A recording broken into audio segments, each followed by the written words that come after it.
बिस्मिल्लाहिर्रहमानिर्रहीम। अस्सलाम वालेकुम स्टूडेंट्स, आज का हमारा एनालॉग इलेक्ट्रॉनिक्स लैब का प्रैक्टिकल है design of non inverting amplifier. इससे पहले हमने इन्वर्टिंग एम्पलीफायर का जो है वो सर्किट स्टडी किया। मैं स्टार्ट वहीं से करूँगा कि हम एक इन्वर्टिंग एम्पलीफायर का सर्किट जो है वो यहाँ पर ड्रॉ कर लेंगे जो हमने प्रीवियसली ड्रॉ किया था, और फिर मैं उसी में मॉडिफिकेशन जो है वो करूँगा ताकि आपको अंदाज़ा हो जाए कि नॉन इन्वर्टिंग और इन्वर्टिंग एम्पलीफायर के दरमियान मेजर डिफरेंस किस चीज़ का है। हमने देखा था कि हम 741 आईसी जो है वो यूज़ कर रहे हैं। ये उसकी आउटपुट जो कि पिन नंबर 6 के ऊपर ली थी, ये उसकी इनपुट जो नॉन इन्वर्टिंग थी जिसको आपने जो है वो ग्राउंड किया था, ठीक है, और ये इसकी इन्वर्टिंग इनपुट जहाँ पर आपने ये इनपुट सिग्नल जो है वो अप्लाई किया था। फ़िलहाल मैं वही सर्किट आपके सामने जो है वो रीड्रॉ कर रहा हूँ। इसके अलावा बाइसिंग के लिए आपने जो है वो 2 बैटरीज़ यूज़ की थी। ये तो R2 है, तो ये पिन नंबर 7 है जिसको पॉजिटिव VCC चाहिए। पिन नंबर 4 जो है वो इसको नेगेटिव VCC चाहिए। कुछ स्टूडेंट ये पूछ रहे थे कि टोटल 8 पिन्स हैं, उसमें से हमने सिर्फ जो है वो 5 पिन्स यूज़ की हैं, बाकी जो 3 पिन्स हैं उनका क्या कमाल है इसके अंदर। पिन नंबर 1 जो है और पिन नंबर 5, ये दोनों पिन्स एक ही काम आती हैं। उन पिन को कहा जाता है ON। O मीन्स ऑफसेट और N का मतलब है नलिंग। यानी जब आप ऑपरेशन एम्पलीफायर को चलाते हैं ना, तो इसकी आउटपुट पे एक थर्मल वोल्टेज, हीट की वजह से एक वोल्टेज डेवलप हो जाता है। बहुत ही कम होता है, 26 मिली वोल्ट के करीब करीब। तो उस वोल्टेज को ख़त्म करने के लिए ना आप इन दोनों पिन्स के दरमियान एक रजिस्टर लगा देते हैं और उसको थोड़ा सा एडजस्ट करते हैं, यानी एक वेरिएबल रजिस्टर लगा के एडजस्ट करते हैं। लेकिन 26 मिली वोल्ट इतना कम है कि हमारी जो एप्लीकेशन है उसके अंदर उसकी कोई इतनी वैल्यू नहीं है, इसलिए हम जो है वो इन पिन्स को यूज़ नहीं करते। और पिन नंबर 8 जो है ना, इस पिन को कहा जाता है NC, नॉट कनेक्टेड। ये अंदर से कनेक्ट ही नहीं है, ये बस खूबसूरती पैदा करने के लिए है, क्योंकि आईसीज़ बनाते हैं जो कंपनीज़, उनकी ये डिसीजन है कि आईसी का स्ट्रक्चर सिमेट्रिक रखना चाहिए। सिमेट्रिक रखना चाहिए कि मतलब का ये जहाँ पर एक साइड पे 4 पिन हैं तो दूसरी साइड पे भी 4 ही होनी चाहिए, ताकि जो है वो स्ट्रक्चर जो है वो क्या रहे, एक जैसा सिमेट्रिक रहे। तो यानी 7 पिन्स वाली आईसी मेक्स नो सेंस, तो इसलिए 8वीं पिन वैसे ही लगा देते हैं खूबसूरती के लिए, सिमेट्री के लिए, ठीक है। यहाँ पर सिर्फ इस आईसी में, ये नहीं है कि हर आईसी के अंदर आप ये कहें कि पिन नंबर 8 जो है वो नॉट कनेक्टेड है। हर आईसी की अपनी अपनी जो है वो एक पर्टिकुलर जो है वो अरेंजमेंट होती है। ऑब्वियसली जब आप डिजिटल इलेक्ट्रॉनिक्स में जाएंगे तो वहाँ पर आपको तमाम की तमाम आईसी से ही डीलिंग करनी पड़ेगी वहाँ की लैब में।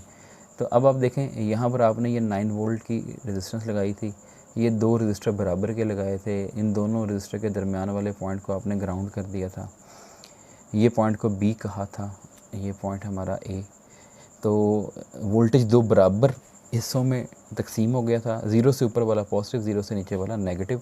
तो यहाँ पर आपको जो वोल्टेज मिल रहा था वो मिल रहा था -4.5 वोल्ट, और यहाँ पर ऊपर जो आपको वोल्टेज मिल रहा था वो है 4.5 वोल्ट। तो ये आपके पास जो है वो कनेक्शन जो है वो इसके साथ हो गया, और ये कनेक्शन जो है वो इसके साथ हो गया। तो ये आपके पास बाइसिंग सप्लाई भी होगी। अब आपने इसको नॉन इन्वर्टिंग में चेंज करना है। फ़र्क सिर्फ क्या करना है, जो आपने इनपुट यहाँ पर लगाई थी वो इधर लगा दें, ठीक है। यहाँ पर आपने क्या कर दिया, इनपुट का सिग्नल अप्लाई कर दिया, इसको आप कह दें Vin, और ये वाले टर्मिनल को आप क्या कर दें, ग्राउंड कर दें, ठीक है। तो इसका मतलब है जस्ट इतना काम करना है कि आपने ग्राउंड और इनपुट सिग्नल जो है उनके रोल्स को चेंज करना है, और ये सिचुएशन जो है वो क्या हो जाएगी, बिल्कुल एक्यूरेट हो जाएगी। अब हमने ये कहा था कि जितना एक टर्मिनल पे वोल्टेज होता है उतना ही दूसरे टर्मिनल पे वोल्टेज होता है, ठीक है। हम इसका वोल्टेज गेन जो है वो क्या करते हैं, मालूम करते हैं। कैसे मालूम करते हैं, वोल्टेज गेन V आउट किसके बराबर था, ये बराबर था AOL इंटू VD, और VD means difference of the voltage. VD जो है वो किसके बराबर है, वो नॉन इन्वर्टिंग टर्मिनल के वोल्टेज में से इन्वर्टिंग के वोल्टेज को आप माइनस कर दें। अब नॉन इन्वर्टिंग के ऊपर तो वोल्टेज कितना आ रहा है, नॉन इन्वर्टिंग के ऊपर वोल्टेज आ रहा है Vin, क्योंकि ये नॉन इन्वर्टिंग और ग्राउंड के दरमियान देखें Vin सोर्स लगा हुआ है। जो ये इन्वर्टिंग टर्मिनल है, ये इन्वर्टिंग टर्मिनल पे कितना वोल्टेज आ रहा है वो हम देख लेते हैं। देखें, ये टर्मिनल जो है वो आउटपुट वोल्टेज का है, V आउट, ये V आउट है। ये वाला टर्मिनल ग्राउंड है, ग्राउंड का मतलब है 0 वोल्ट। करंट V आउट से R2 की तरफ आएगा, और उसके बाद R1 में से गुजरता हुआ इधर चला जाएगा। तो इसका मतलब है कि ये जो नॉन इन्वर्टिंग टर्मिनल है इसके ऊपर जो वोल्टेज है वो किसके बराबर होगा, वो होगा I इंटू R1। क्यों, सॉरी, इन्वर्टिंग टर्मिनल पे, इन्वर्टिंग टर्मिनल और ग्राउंड के दरमियान R1 लगा हुआ है और उसमें से जो करंट पास कर रहा है वो है I। तो आपने लिख दिया V negative is equal to I into R1। अब I की वैल्यू किसके बराबर है, I की वैल्यू है V out over R1 plus R2। I वो करंट है जो आउटपुट टर्मिनल से चल के ग्राउंड की तरफ आ रहा है। तो आउटपुट और ग्राउंड के दरमियान दो रजिस्टर सीरीज़ में लगे हुए हैं, इसलिए मैंने R1 प्लस R2 कर लिया। और टोटल वोल्टेज आउटपुट और ग्राउंड के दरमियान जो है वो V आउट है, तो आप उसकी जगह V आउट लिख लें। अब आप इसको यूँ लिख सकते हैं, V आउट को ऐसे लिख दें, बाकी ये आ जाएगा R1 over R1 plus R2।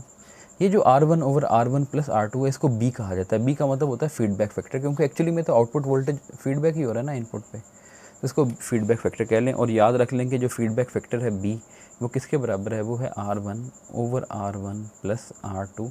तो ये याद रख लें कि ये 1 से क्या होगा, कम ही होगा, क्योंकि ऊपर वाली टर्म छोटी है और नीचे वाली टर्म जो है वो बड़ी है। तो V माइनस की जगह आप पुट कर दें B इंटू वी आउट। अब आप यहाँ से V आउट की वैल्यू निकालें, V out is equal to AOL into VD की आ जाएगा V in minus B into V out.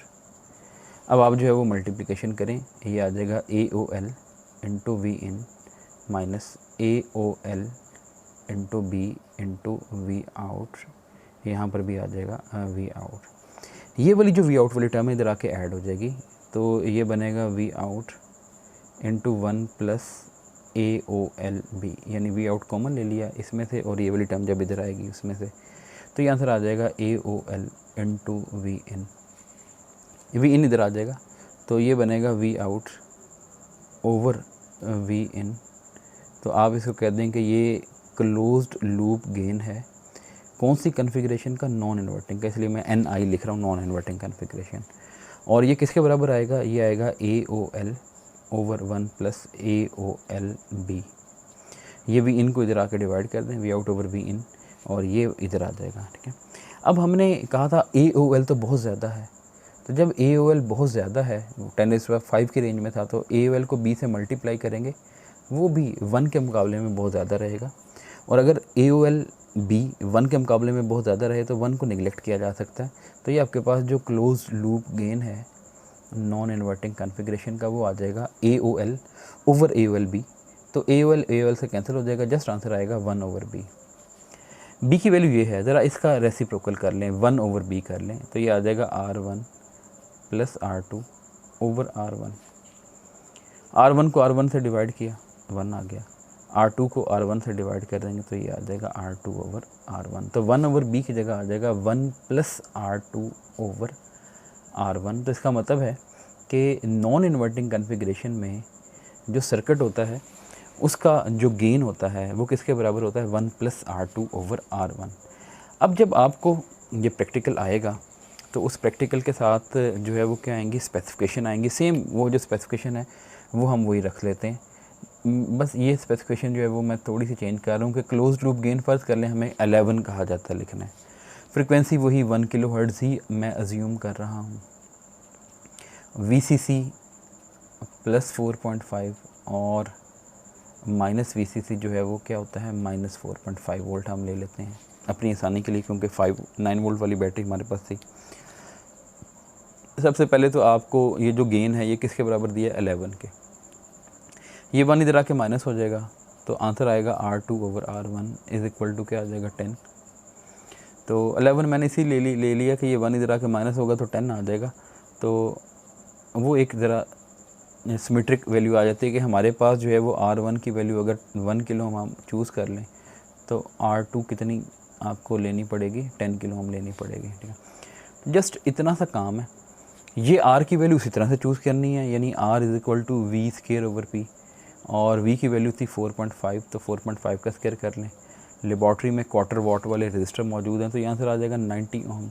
तो आप इससे बड़ा कोई भी रजिस्टर यूज़ कर लें, लेकिन हमने वहाँ पर 1 किलो ओम इस्तेमाल किया था, यहाँ पर भी 1 किलो ओम इस्तेमाल कर लेंगे। तो लेबॉर्ट्री में जब हमने ये सर्किट लगाना है तो कैसे लगाना है, आपने इनपुट कहाँ पर देनी है, पिन नंबर 3 के ऊपर, ठीक है। तो हम क्या करेंगे, उसी तरह से जो सर्किट है वो लेंगे, ठीक है, कि हमने ये अपने सामने जो है वो क्या रख लिया, ऑपरेशनल एम्पलीफायर लगा दिया यहाँ पर। सबसे पहले तो देखें आपको पिन नंबर 2 और पिन नंबर 6 के दरमियान, 2 और 6 के दरमियान R2 लगाना है। R2 लगाना है 10 किलो ओम, ये पिन नंबर 6 और ये पिन नंबर 2 के दरमियान जो है मैंने R2 लगा दिया। R1 कहाँ पर लगाना है, R1 लगाना है पिन नंबर 2 और ग्राउंड के दरमियान, ये पिन नंबर 2 लगाया और इधर मैंने लगा दिया। इस टर्मिनल को ग्राउंड के साथ कनेक्ट करना है, तो करेंगे अभी हम कनेक्ट। ये 2 रजिस्टर सीरीज़ में लगाएं, तो इन दोनों रजिस्टर को हमने लगाया सीरीज़ में, ठीक है।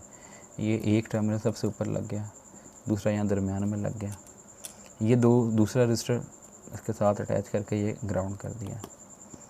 बैटरी की जो पॉजिटिव टर्मिनल है वो मैं ऊपर इधर इसके साथ लगा दूंगा और नेगेटिव टर्मिनल जो है वो इधर लगा दूंगा, ठीक है। लगा नहीं रहा, बस आपको सिर्फ दिखाने के लिए बता रहा हूँ। ये इस ऊपर वाले रजिस्टर का पॉजिटिव टर्मिनल पिन नंबर 7 के साथ कनेक्ट हो जाएगा, तो ये पिन नंबर 7 के साथ कनेक्शन हो गया। और ये जो नीचे वाला टर्मिनल है ये पिन नंबर 4 के साथ कनेक्ट होना है, तो ये पिन नंबर 4 के साथ कनेक्ट हो जाएगा, ठीक है। अब यहाँ पर इन दोनों के दरमियान में आपने क्या करना है, ग्राउंड। तो इसका मतलब है ये वाला पॉइंट ग्राउंड होना है। ये हमने कहा था R1 का जो लेफ़्ट साइड है ये भी ग्राउंड होना है, तो ये ग्राउंड, ठीक है। और पिन नंबर 3 के ऊपर आपने इनपुट देनी है, तो ये पिन नंबर 3 पे एक वायर लगाया। इस वायर की एक साइड जो है वो ऑसिलेटर की इनपुट के साथ जुड़ जाएगी और ऑसिलेटर की जो दूसरी इनपुट है वो ग्राउंड के साथ, यानी यहाँ पर या यहाँ पर कहीं पे भी लगा दें, क्योंकि ये वाला पॉइंट भी ग्राउंड है, ये भी ग्राउंड है, ये वाला। तो इन दोनों को तो आपने आपस में डायरेक्टली लिंक कर ही लिया, जोड़ ही लिया, तो आप CRO वाली ग्राउंड जो है उसके साथ लगा लेंगे। और फिर क्या करेंगे, आप इनपुट के ऊपर फ़र्ज़ कर लेते हैं आप Vin सिग्नल जो है वो अप्लाई करते हैं और आपको बदले में क्या मिल जाएगा, Vout मिल जाएगा। यहाँ पर आप जो है वो सीरियल नंबर लगा लें, 3 दफ़ा आप इसको रिपीट करें कि एक दफ़ा आप इनपुट जो है वो 10 मिली वोल्ट दे लें, आउटपुट 100 मिली वोल्ट के राउंड अबाउट आनी चाहिए, क्योंकि इसका वोल्टेज गेन 110 है, तो 11 है, तो 11 को 110 के करीब आनी चाहिए। आप जो है वो 20 मिली वोल्ट इनपुट दें तो आउटपुट 220 मिली वोल्ट आनी चाहिए। आप 30 मिली वोल्ट इनपुट दें तो आउटपुट क्या आनी चाहिए, 330 मिली वोल्ट। और यहाँ पर आप इन दोनों का वोल्टेज गेन देखते जाएँ, ये 11 आ गया, ये 11 आ गया। मैं एक आइडियल सिनेरियो की बात कर रहा हूँ, प्रैक्टिकली जितना भी आए वो आपने जो है वो यहाँ पर लिख लेना है। फिर आपने उसकी एक एवरेज वैल्यू निकाल लेनी कि एवरेज जो आपके पास आया वो कितना आया। तो एक्चुअल जो था वो 11 था, एवरेज जो आपके पास आया प्रैक्टिकली वो जितना भी आए, 10 आ जाए, 9 आ जाए, जो भी है, आप फिर उसमें परसेंटेज एरर निकाल लें कि परसेंटेज एरर कितनी आ रही है। तो इस तरह से आप इसको टेस्ट कर सकते हैं ईज़िली। अब हम ज़रा इसकी ये सिमुलेशन के ऊपर जो है वो हम इसको चेक कर लें, सर्किट लैब के ऊपर जो मैंने आपको बताया हुआ है।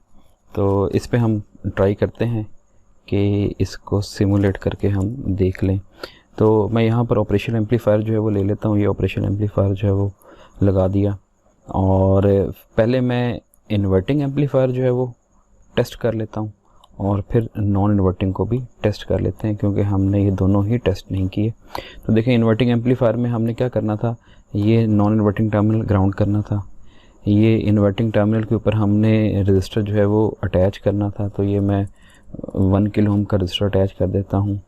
एक रजिस्टर ये जो इनपुट और आउटपुट के दरमियान हमने कनेक्ट करना था, इसको हम कनेक्ट कर देते हैं इस तरह से। और उसके बाद जो है वो पावर सप्लाई, ये DC पावर सप्लाई, यहाँ पर तो हमारे पास जितनी मर्ज़ी पावर सप्लाई हम यूज़ कर लें, तो इसलिए पॉजिटिव पावर सप्लाई भी लगा दी। 4.5 वोल्ट ही रखते हैं जो हमने अपने रखा हुआ है। ये रजिस्टर जो है वो इसको 10 किलो ओम रखना है। यहाँ पर नेगेटिव पावर सप्लाई चाहिए, ये देखें, ये नेगेटिव पावर सप्लाई, इसको मैं फ्लिप कर लेता हूँ, नेगेटिव इधर लग जाएगा।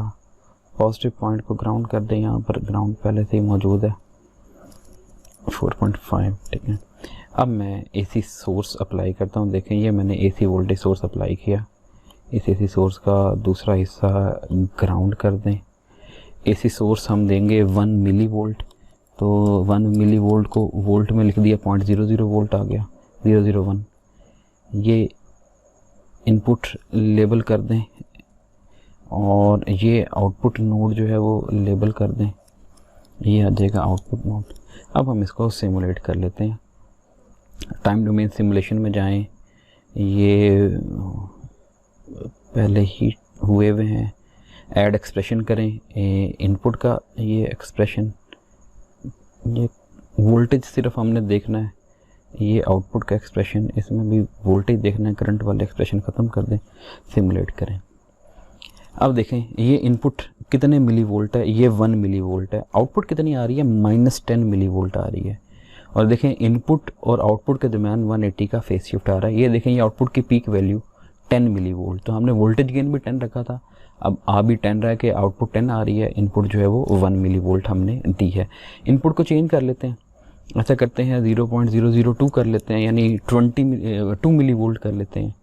तो अब 2 मिली वोल्ट के ऊपर इसको सिमुलेट करते हैं, आउटपुट 20 मिली वोल्ट आ जाएगी। अब देखें ये 2 मिली वोल्ट, ये 20 मिली वोल्ट आ रही है, ये आप 20 मिली वोल्ट देख लें, इसके करीब आ रही है। तो इसका मतलब है कि हमारा जो डिज़ाइन है वो बिल्कुल ठीक है कि 10 के वोल्टेज गेन के ऊपर डिज़ाइन किया था तो 10 ही आ रहा है।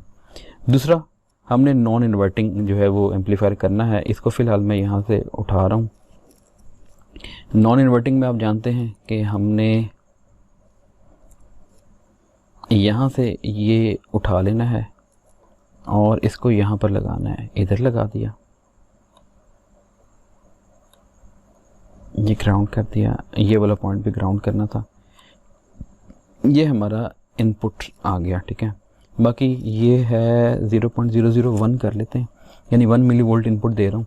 अब मैं ज़रा आउटपुट जो है वो कर लूँ, इसको ग्राउंड करना भूल गया, ये करें, सिमुलेट करें इसको। अब आप देखें इनपुट और आउटपुट इन फेज़ है, पहले आप ये देख लें, इनपुट 1 मिली वोल्ट, आउटपुट देखें 10 से थोड़ी सी ऊपर 11 मिली वोल्ट आ रही है, क्योंकि वोल्टेज गेन 11 था इसका आपने रखा, तो बिल्कुल ठीक जो है वो गेन आ रहा है। अब आप ये इनपुट को 2 मिली वोल्ट कर लें, 0.002 कर लिया। अब इसको सिमुलेट करते हैं और टाइम डोमेन सिमुलेशन जो है वो चला। अब देखें ये इनपुट 2 मिली वोल्ट, आउटपुट ये 20 से देखें थोड़ी ऊपर, यानी 22 आ रही है, 25 से नीचे है, तो ये सही परफेक्ट जो है वो हमारा ये काम कर रहा है, सिमुलेशन जो है वो बिल्कुल ठीक है। 3 कर लेते हैं, अब आउटपुट जो है वो 33 मिली वोल्ट आनी चाहिए, तो हम इसको चेक कर लें, आउटपुट जो है वो ये देखें ये 30 से ऊपर 33 मिली वोल्ट इन फेज़ हैं आउटपुट और इनपुट वोल्टेज, तो इट मीन्स के बिल्कुल परफेक्ट जो है वो काम कर रहा है। तो ये सिमुलेशन भी हो गई और टेस्टिंग भी हो गई। तो अगर इससे रिलेटेड कोई क्वेश्चन आपके जहन में हो तो आप पूछ सकते हैं। अपना ख्याल रखिएगा। अल्लाह हाफ़िज़।